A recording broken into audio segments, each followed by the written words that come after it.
धृतराष्ट्र के पास मणि रखी हुई थी, उस मणि को चोरी करके ले गए। इधर सत्यभामा जी को जब पता लगा, सत्यभामा जी ने श्री कृष्ण से प्रार्थना की, प्रभु आपके ससुर जी को तो मार दिया है, उनकी हत्या हो गई है, पता लगाइए किसने मारा है। श्री कृष्ण ने पता लगते ही पूरी द्वारिकापुरी की नाकेबंदी कर दी कि भाई जो हत्यारा होगा वो इसी द्वारिका में ही होगा, इसलिए द्वारिका से बाहर वो ना निकलने पाए। चारों ओर सैनिक खड़े कर दिए गए और जब श्री कृष्ण की आज्ञा से चारों ओर सैनिक खड़े हुए हैं द्वारिका के, शतधनवा को जब पता लगा तो शतधनवा ने उस मणि को अक्रूर जी को दे दिया और कहा, महाराज ये कृष्ण तो मुझे छोड़ेंगे नहीं, इसलिए इस मणि को आप रख लीजिए। अक्रूर जी ने कहा, शतधनवा तुम यहाँ से द्वारिका छोड़ करके चले जाओ, क्योंकि श्री कृष्ण तुम्हें बिना दंड दिए छोड़ेंगे नहीं। शतधनवा जैसे ही मणि लेकर के द्वारिका से भागने लगा, भागते हुए सैनिकों ने देख लिया और सैनिकों ने श्री कृष्ण को समाचार दिया, प्रभु शतधनवा भागा जा रहा है द्वारिका से और इसी के ऊपर हमारा शक था। श्री कृष्ण और दाऊ जी दोनों ने शतधनवा का पीछा किया। ये इतनी दूर निकल गया कि जनकपुरी की सीमा में पहुंच गया, मिथिला की सीमा में पहुंच गया। श्री कृष्ण ने पीछा करते हुए शतधनवा को पकड़ लिया। दाऊ जी से कहा, दाऊ जी भैया आप यहीं पर रहिए, मैं इसको पकड़ करके लाता हूं। एक पीछे से बड़ा भारी मुक्का मारा, एक ही मुक्के में उसका सिर फट गया और जब श्री कृष्ण ने खोजबीन की तो उसके पास भी मणि नहीं निकली।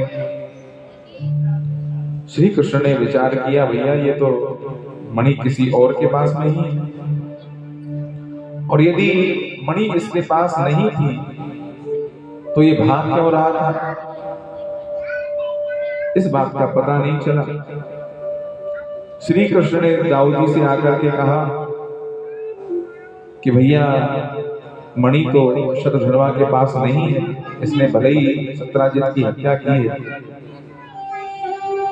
दाऊ जी को संदेह हो गया कि ऐसा लगता है कृष्ण ने ही मणि रख करके और श्री कृष्ण मुझसे झूठ बोल रहा है।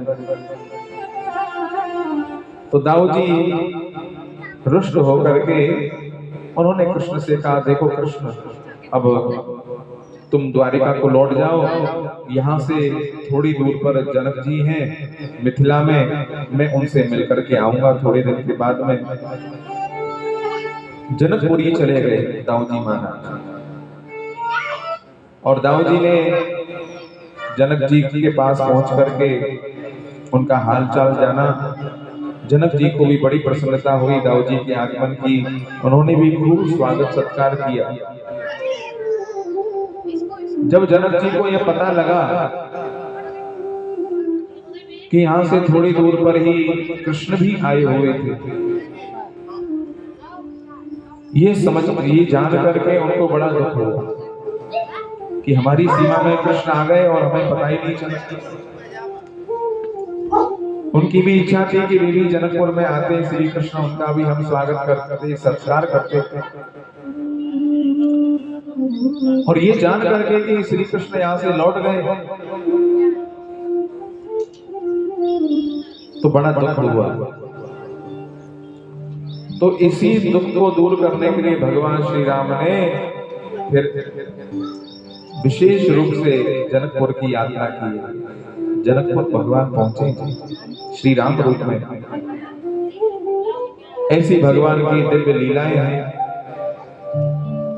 जिस समय जनकपुर में दाऊ जी महाराज ठहरे हुए थे, दाऊ जी को पता लग गया, ये दुर्योधन को पता लग गया कि दाऊ जी जनकपुर में ठहरे हुए हैं, कृष्ण से बिगाड़ खाता हो गया है। तो दुर्योधन पहुंच गया दाऊ जी के पास। दाऊ जी के पास पहुंच करके इसने प्रार्थना की, महाराज हे बलराम जी, मैं आपको अपने गदा के गुरु के रूप में वर्ण करना चाहता हूं।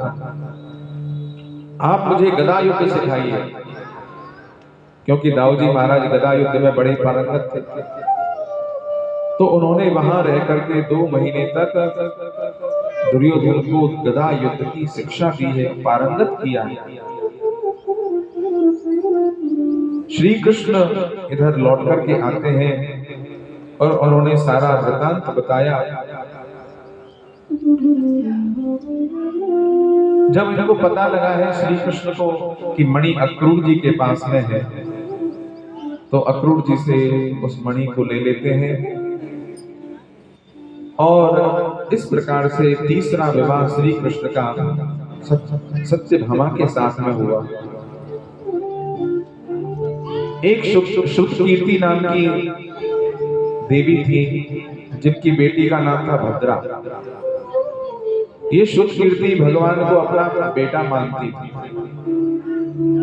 लेकिन बेटा मानने से कोई बेटा तो हो नहीं जाता। तो इन्होंने अपनी पुत्री का विवाह श्री कृष्ण के साथ में कर दिया। अब जो दामाद होता है वो भी बेटे के तुल्य ही होता है। तो इस प्रकार से इन्होंने अपनी बेटी का विवाह करके श्री कृष्ण को दामाद बनाया, पुत्र के रूप में। जो ये चाहती थी उस इच्छा को पूर्ण किया। तो इस प्रकार से श्री कृष्ण का चौथा विवाह भद्रा के साथ में हुआ। 2 भाई थे, विंद और अरविंद। इन्होंने अपनी बहन मित्रविंदा का स्वयंवर रचा। ये दोनों भाई दुर्योधन से अपनी बहन का विवाह करवाना चाहते थे, लेकिन स्वयंवर में दुर्योधन से पहले जब मित्रविंदा ने श्री कृष्ण को देखा, उनके रूप को देख करके इन्होंने तुरंत ही वरमाला डाल दी श्री कृष्ण के गले में और श्री कृष्ण को अपना पति रूप में वर्ण किया है। इस प्रकार से श्री कृष्ण का विवाह मित्रविंदा जी के साथ में हुआ। एक कौशल नरेश राजा थे, जिनका नाम था नग्नजित। इनकी एक पुत्री थी जिसका नाम था नागिनजिति। ये नागिनजिति का विवाह तो करना चाहते थे, लेकिन इन्होंने विवाह की एक शर्त रख दी कि मेरे यहाँ 7 खूंखार बैल हैं, जो उन 7 खूंखार बैलों को एक बार में नाथ देगा, मैं उसी के साथ में अपनी कन्या का विवाह करूंगा।